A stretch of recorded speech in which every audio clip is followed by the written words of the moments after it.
are not lost. We are scattered. We are original Hebrew.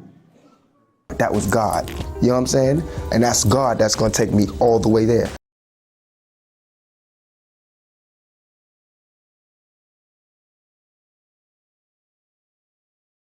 Somebody got to show you. Somebody got to teach you. And so, when the Roman armies attacked Israel and the Hebrew people fled to the various parts of Africa. Over the years, they made their way to West Africa, namely Ghana and Nigeria, where they were sold off as slaves and shipped to America. Hence the fact that African Americans can trace their lineage back to the biblical Hebrews. They also do not consider Israel as part of the Middle East. They believe Israel is in fact Northeast Africa. In Genesis 15, God makes a deal with Abraham for being obedient to leave the Ur of the Chaldeans and come into the heart of Africa. The way he gives it by rivers. And he says the great river and the small river and the Euphrates and the Tigris. Well, the small river is the Blue Nile. It begins in a place called Jinja, Uganda. And the Tigris and Euphrates, last tributary, ends in Baghdad, Iraq.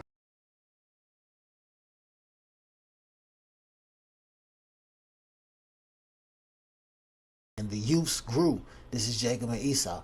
And the youths grew. And Jacob learned to write. But Esau did not learn, for he was a man of the field and a hunter. And he learnt war. And all his deeds were fierce. Chapter 15. And Abraham loved Jacob, but Isaac loved Esau.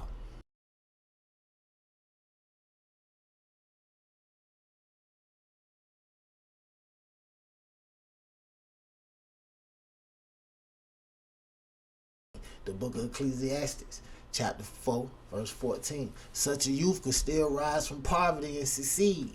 He might even become king, though he has been in prison. You know what I'm talking about? And go ahead and subscribe, because we're going to get into that. You know what I'm talking about? The unseen, the metaphysical.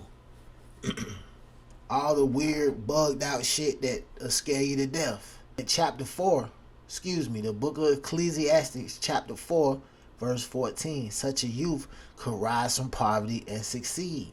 He might even become king, though he has been in prison. You feel me? So don't sell yourself short. You know what I'm talking about? King David was out there with the sheeps before he was a king. You know what I'm talking about? And I can go on and tell you stories about the prophets who was at the bottom of the barrel before the Most High pushed up on them. You know what I'm talking about? And that's what it was. And that's what it is today.